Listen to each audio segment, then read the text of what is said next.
Olá amigos, estamos aqui abrindo então o segundo bloco da aula sobre a punibilidade e as causas de sua extinção. Encerramos agora há pouco quando falávamos sobre a extinção da punibilidade pela morte do agente, artigo 107, inciso 1 do Código Penal. Vamos continuar agora e vamos falar sobre a extinção da punibilidade pela anistia, pela graça ou pelo indulto. Artigo 107, inciso 2 do Código Penal. De que é que a gente está tratando aqui? Vamos lá. Em primeiro lugar, está dito aí, extingue-se a punibilidade pela anistia, graça ou indulto. O que é que a gente compreende como anistia? O que é a anistia? Vamos lá. Antes de falarmos especificamente da anistia, de um modo geral, a gente pode dizer que quando ocorre a anistia, a graça ou indulto, o Estado está renunciando ao direito de punir. Tudo bem? Através de mecanismos previstos no próprio ordenamento, o Estado, diante de determinadas circunstâncias, renuncia ao seu direito de punir. Anistia, graça e indulto são espécies, né, são formas, são mecanismos através dos quais o Estado pode renunciar ao direito de punir. Admite-se anistia, graça ou indulto em relação a crimes de ação penal privada? A pergunta é esta.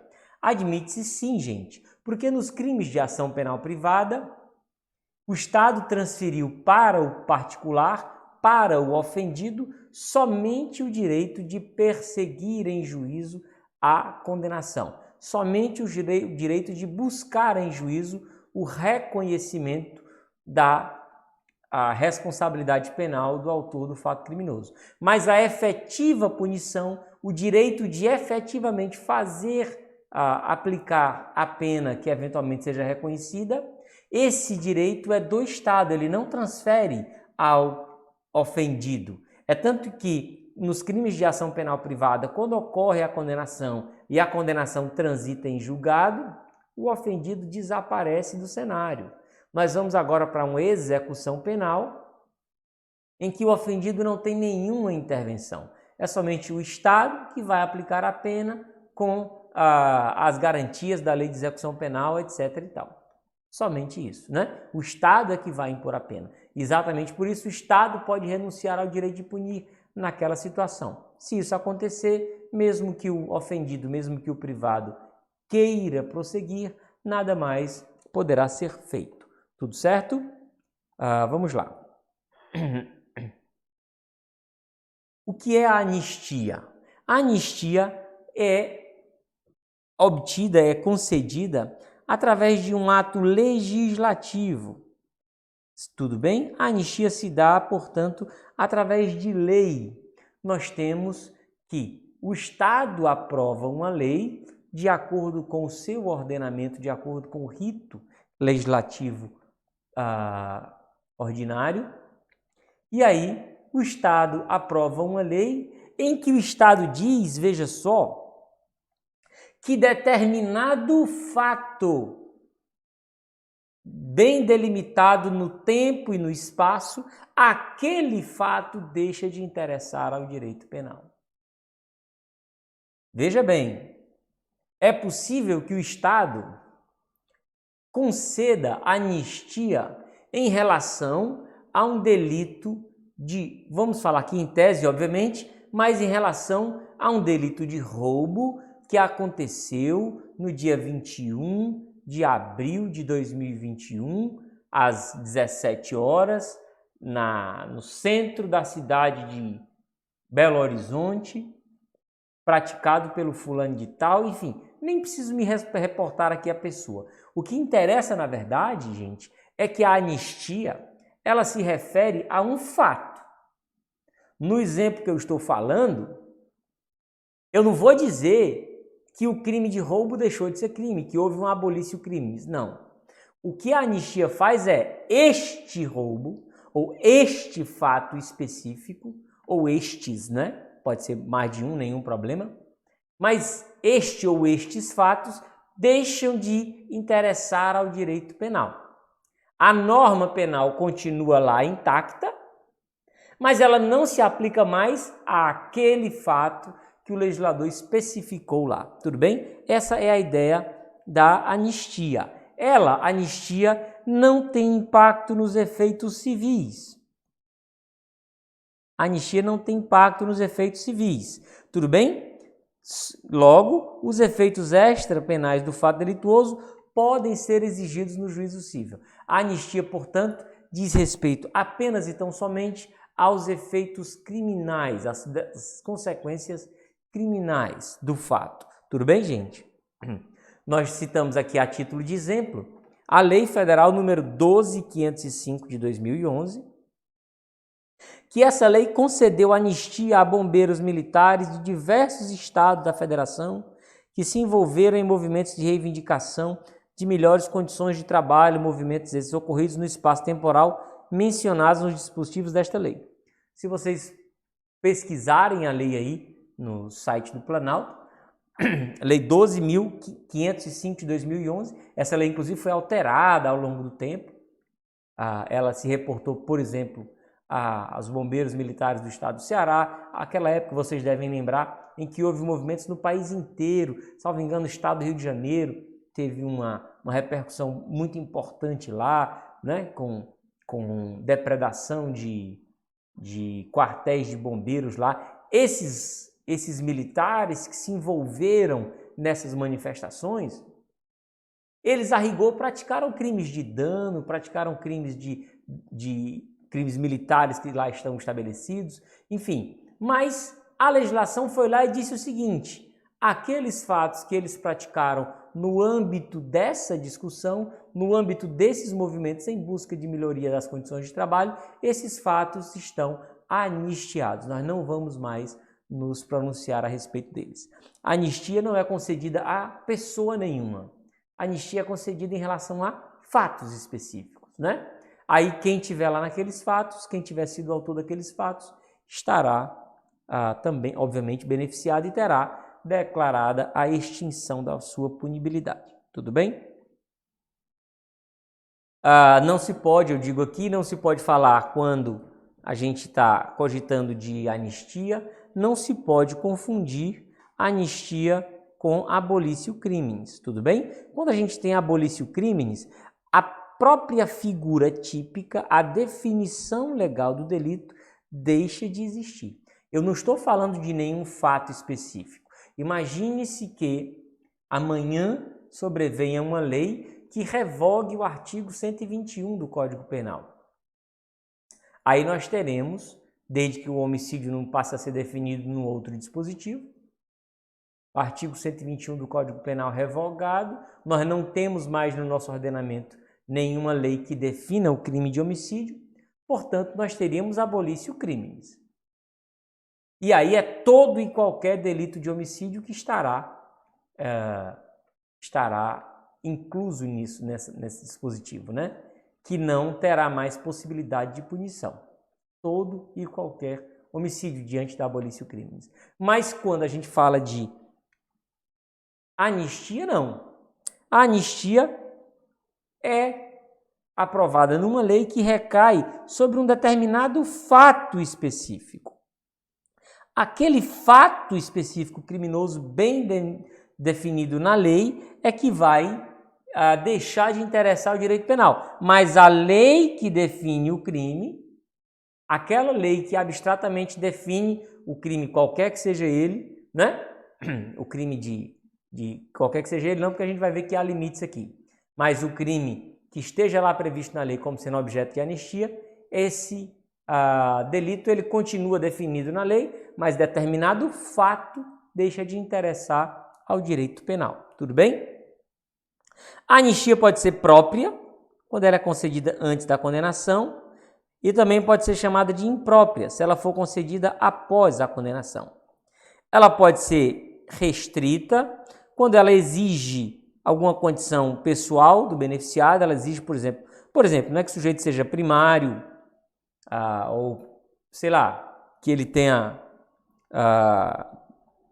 enfim, algum requisito específico, né? Em algumas situações a gente diz que a anistia é irrestrita. não exige nada. Ela simplesmente diz: o fato deixa de interessar o direito penal. Concede-se anistia a quem se envolver no fato A, B ou C. A anistia pode ser condicionada, por exemplo, quando o legislador diz: estará concedida anistia se houver sido feita a reparação do dano causado pelo crime. Como ela também pode ser incondicionada, pode não depender de nenhum requisito específico. A anistia comum é aquela que atinge crimes que a gente chama aqui de crimes comuns. E a anistia especial é aquela quando se reporta a crimes políticos, certo? 3 observações importantes a respeito da anistia estão na tela de vocês. Primeira delas, primeira observação. Uma vez concedida a anistia, o Estado não pode mais voltar atrás. Claro. Por que o Estado não pode mais voltar atrás? Porque foi aprovada uma lei, regularmente, de acordo com o processo legislativo definido, e essa lei disse: não interessa ao direito penal determinado delito que aconteceu assim, assado, no lugar tal, etc. e tal. Na hora em que essa lei entrou em vigor, o que aconteceu? Desapareceu a possibilidade de punição. A lei tem efeito imediato. Na hora que ela entra em vigor, desapareceu, extinguiu, virou fumaça a possibilidade de punição do agente que praticou aquele delito. Consequentemente, qualquer lei que venha depois, desdizendo esta, ela será uma lei penal mais grave e, obviamente, ela não tem poder de retroagir. Tudo bem? Então, concedida a anistia, não tem mais como se voltar atrás. Aprovada a lei publicada, a lei entrou em vigor, tchau. Nada mais pode ser feito. Certo? Segunda observação. A anistia tem efeito ex tunc, ou seja, ela retroage, ela vai lá para trás e apaga todos os efeitos penais. Todos os efeitos penais. Rescinde até mesmo a condenação com trânsito em julgado. Portanto, se no futuro a gente praticar nova infração penal, ele nem sequer será considerado reincidente. Tudo certo? Já que a anistia apaga os efeitos penais do fato. E a terceira observação: a Constituição Federal prevê, no artigo 5º, inciso 43, que os crimes hediondos, quais são os crimes hediondos? São aqueles definidos na Lei 8072 de 90. E aqueles que são equiparados aos hediondos, quais são os crimes equiparados aos hediondos? Tráfico de drogas, terrorismo e tortura. Esses crimes são insuscetíveis de anistia, não só de anistia, mas eu vou falar aqui da anistia porque a gente está tratando de anistia agora.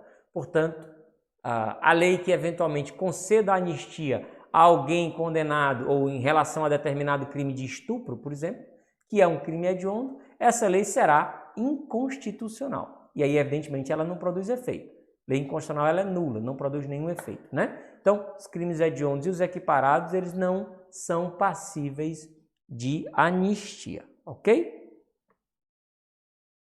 E aí a gente prossegue agora para falar da graça e do indulto. O que é que são a graça ou o indulto? A gente começa falando do indulto.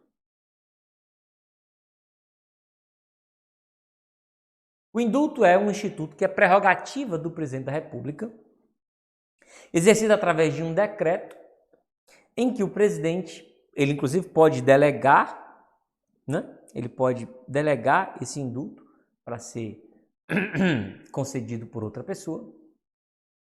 Mas o indulto consiste numa espécie de clemência do presidente da República. O presidente, quando concede esse indulto, ele está exercendo essa prerrogativa constitucional de clemência. O Constituinte autorizou que o presidente da República fizesse isso. Diferente do que a gente costuma ouvir na mídia aí, gente, indulto não tem nada a ver com aquilo que às vezes a gente vê, indulto do Dia das Mães, indulto do Carnaval, que o sujeito, aí vem aquelas imagens bem espetaculosa de saindo um monte de gente de um estabelecimento penitenciário, ninguém vai voltar, mas ninguém tem nada a ver com indulto, aquilo lá não tem nada a ver com indulto. Indulto, na verdade, o sujeito que recebe indulto, se ele voltar para a cadeia, só se ele cometer um novo crime, né? Porque o indulto, a gente está vendo aqui, extingue a punibilidade, tudo bem? Concedido pelo presidente da República. O indulto vem através de decreto, naturalmente, diferente da anistia, ele não se refere a determinado fato, mas ele também não se refere a nenhuma pessoa. Como é que o presidente da República vai conceder indulto? Ele é uma forma generalizada em que o presidente, no decreto em que ele concede indulto, ele vai lá e diz: é concedido indulto a todas as pessoas, vou usar aqui um exemplo, a todas as pessoas que tenham sido condenadas a penas de até 8 anos de reclusão e que no dia 22 de abril de 2021 já tenham cumprido 2/3 dessa pena. Ponto. Diante dessa situação, todas as pessoas que se encaixarem nessa previsão legal estarão indultadas. Estarão, digamos assim, para a gente usar aqui uma palavra que não é exatamente a técnica, mas para a gente compreender o que eu estou querendo falar, elas estão dispensadas de cumprir o restante da pena. Elas estão perdoadas em relação ao restante da pena. Indulto, é importante dizer, ele pressupõe uma condenação, certo? O indulto terá como pressuposto uma sentença penal condenatória. Tudo bem? Que deixará de ser executada, né? O indulto, portanto, atinge a pena, certo? Então, indulto, de forma geral, o presidente concede, diz quais são os requisitos, quem satisfizer os requisitos está beneficiado com o indulto. Tudo bem? Nós estamos dizendo aqui, que o indulto atinge os efeitos executórios penais. A pena desaparece. A pena vai desaparecer. Mas aquele crime anterior que justificou a imposição da pena, aquele crime subsiste ainda no histórico penal do sujeito. Aquele crime subsiste, né? E os efeitos secundários, penais ou civis, permanecem. Inclusive, e aí vai, reincidência, etc, etc. Tá certo assim? E o que é a graça? A graça, gente, embora a Constituição não tenha tratado mais da graça como um instituto autônomo, mas compreende-se que a graça é espécie do indulto. A graça é o indulto individual. A graça é concedida, ao fulano de tal. Diferente do indulto, em que o presidente da República estabelece uma moldura e todo mundo que se encaixar nessa moldura está indultado. A graça não. A graça é concedida ao fulano de tal. Tudo bem? Vamos lá. É possível conceder-se graça ou indulto a condenado provisório?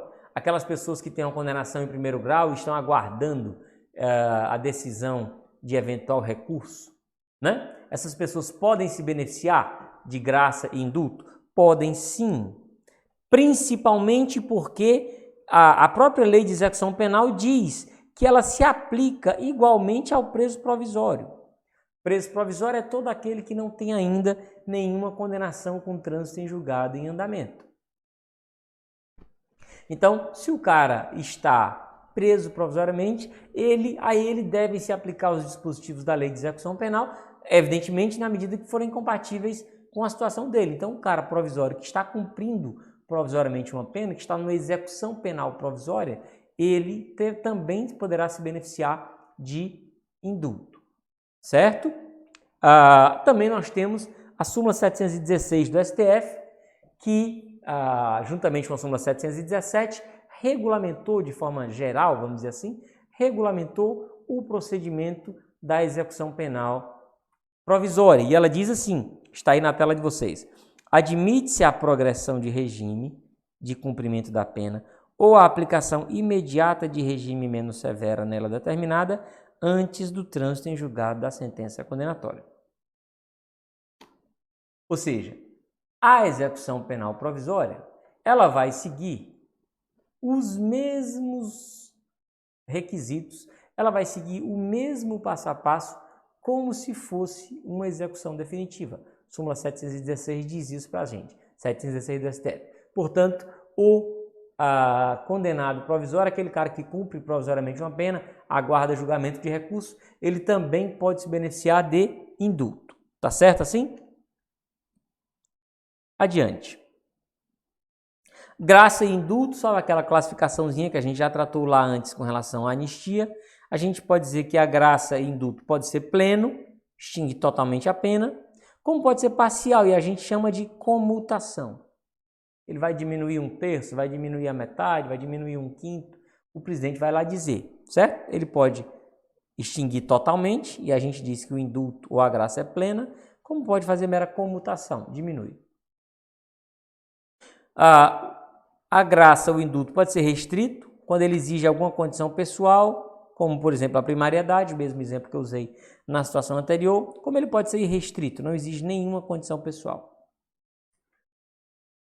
O indulto ou a graça pode ser condicionado, quando a lei impõe esse requisito, de novo o exemplo da reparação do dano, como também poderá ser incondicionado. Atenção! Graça e indulto são prerrogativas do presidente da República, como a gente já falou aqui. Não cabe ao juiz da execução penal tomar para ele a missão que o Constituinte deu ao presidente da República. E ele, juiz da execução penal, estabelecer um novo requisito diferente daquele que o presidente estabeleceu no decreto concessivo de indulto. Certo? O juiz da execução penal não pode acrescer requisitos. Por exemplo, o juiz da execução penal, se o presidente da República não tiver exigido a reparação do dano lá no decreto, o juiz da execução penal não poderá fazer isso. Se o presidente da República não tiver exigido no seu decreto que o sujeito se submeta a um exame criminológico antes de receber o indulto, o juiz da execução penal não pode exigir isso. O que é que o juiz vai ter que fazer? Ele vai ter que pegar o decreto presidencial, avaliar se aquele condenado atende aos requisitos do decreto e se ele atende aos requisitos do decreto, indulto perfeito. Se ele não atende aos requisitos do decreto, o juiz vai lá e diz qual é o requisito que está faltando, inclusive para permitir ao interessado a interposição de algum recurso. Não concordo, eu acho que eu atendo o requisito. Tudo bem, mas está fundamentada a decisão. O que eu digo é, o juiz só pode deixar de conceder o indulto, de reconhecer o indulto, quando ele indicar qual é o requisito que ficou faltando, qual foi o problema que aconteceu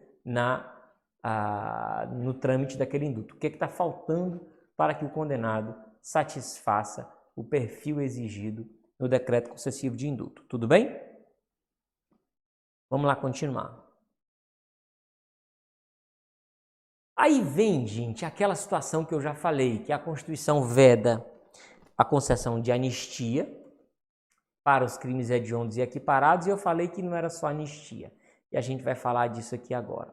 Olha só, como é que está aí no inciso 43 do artigo 5º da Constituição Federal. Diz assim, olha só. A lei considerará crimes inafiançáveis e insuscetíveis de que, gente? Olha só. E insuscetíveis de graça ou anistia. A prática da tortura, o tráfico ilícito de entorpecentes e drogas afins, o terrorismo e os definidos como crimes hediondos, por eles respondendo os mandantes, os executores e os que, podendo evitá-los, se omitirem. Então, a Constituição está dizendo para nós que esses crimes, para eles, não valem a graça e a anistia. Beleza. Acontece que a lei dos crimes hediondos, aquela 8072 de 90, de que a gente já falou aqui hoje, a lei dos crimes hediondos foi um pouco além. Disse assim, olha só, o artigo 2º da lei dos crimes hediondos está aí para vocês verem. os crimes hediondos, a prática da tortura, o tráfico ilícito de entorpecentes e drogas afins e o terrorismo. Veja que ela está falando aqui dos mesmos delitos que estão lá no artigo 5º, inciso 43. São insuscetíveis de anistia, graça e indulto. O legislador ordinário foi além. Constituição falou em anistia e graça, que são incompatíveis com os crimes hediondos e os equiparados, e o legislador ordinário foi além. Anistia, graça e indulto. E aí, o legislador incorreu em inconstitucionalidade?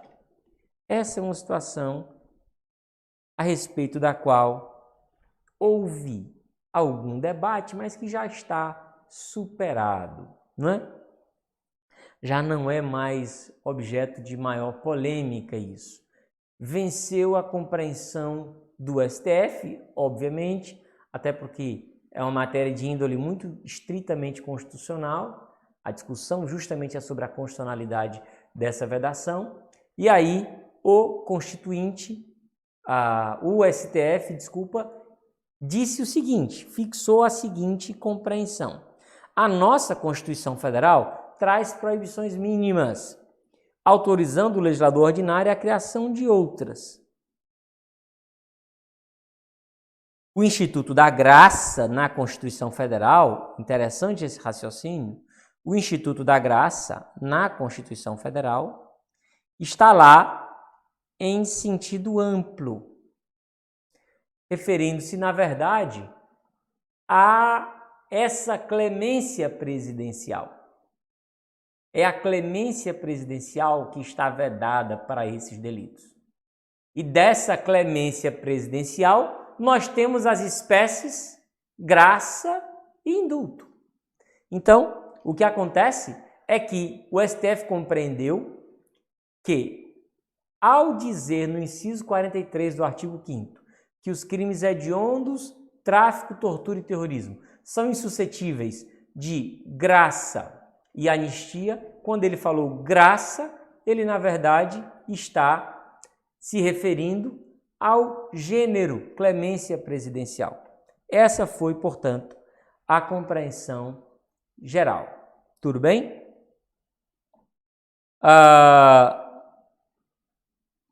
Diz aí, portanto, e aí vamos adiante aqui, ó. A lei dos crimes de tortura, a lei 9455 de 97, diz o seguinte: para o crime de tortura, ela diz lá, não é admissível a fiança e não pode haver graça nem anistia. E aí, nesse caso, para o crime de tortura, admite-se a concessão de indulto,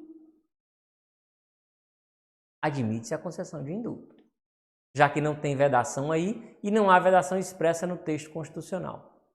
O legislador ordinário não falou de indulto. Então, compreende-se que para o crime de tortura é admissível a concessão de indulto. Aí as pessoas começaram a dizer, não, mas a tortura, ela é constitucionalmente equiparada aos outros, né? Tráfico, terrorismo e aos próprios crimes hediondos. Então, portanto, se pode conceder indulto ao crime de tortura, pela equiparação constitucional, a gente vai estender para os demais delitos. Não foi essa a compreensão que se sagrou vencedora no âmbito do Supremo Tribunal Federal. Lá decidiu-se o seguinte: a Lei 9455 é específica para os crimes de tortura, né? Se ela é específica, ela só se aplica naquele caso específico. Portanto, não se aplica aos demais delitos mencionados no artigo 5º, inciso 43 da Constituição Federal. Prosseguindo aqui, o chamado crime de tráfico de drogas privilegiado, artigo 33, parágrafo 4º da Lei 11.343 de 2006, esse delito tem sistematicamente sido reconhecido como não merecedor do mesmo estatuto dos crimes hediondos, né? Assim, já decidiu, o STF antes decidia de forma diferente, eu menciono aqui o julgamento desse habeas corpus no informativo 745 do STF, porém, mais recentemente, eu cito aqui uma decisão de 2016, com a relatoria da ministra Carmen Lúcia, o Supremo Tribunal Federal virou essa compreensão e passou a dizer que o crime de tráfico de drogas privilegiado, artigo 33, parágrafo 4º, não merece o mesmo tratamento dos crimes hediondos. HC 118.533, lá no STF, decisão de 2016.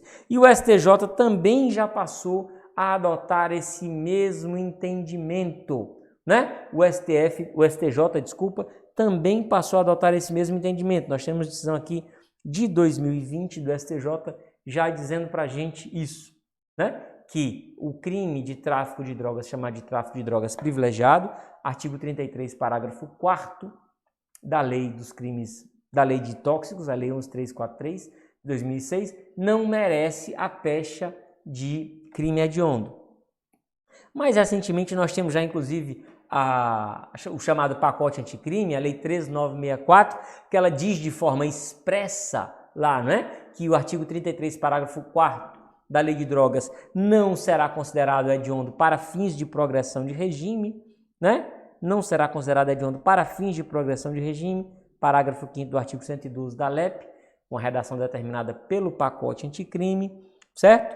Portanto, já é sedimentado, já está pacificado que o artigo 33, parágrafo 4º da lei de drogas não é crime hediondo, portanto, não tem nenhuma vedação a anistia, a graça, o indulto, para esse, ou inclusive a fiança, etc., né, com relação a esse delito. Tudo bem? Por fim, não há nenhuma discussão também, já está superado o Supremo Tribunal Federal em repercussão geral, julgando o recurso extraordinário 628.658, decidiu que é possível a concessão de indulto para aquelas pessoas inimputáveis ou semi-imputáveis, aquelas pessoas que cumprem medidas de segurança, né? Elas também são passíveis de receber indulto presidencial. A gente pausa aqui e volta no terceiro bloco.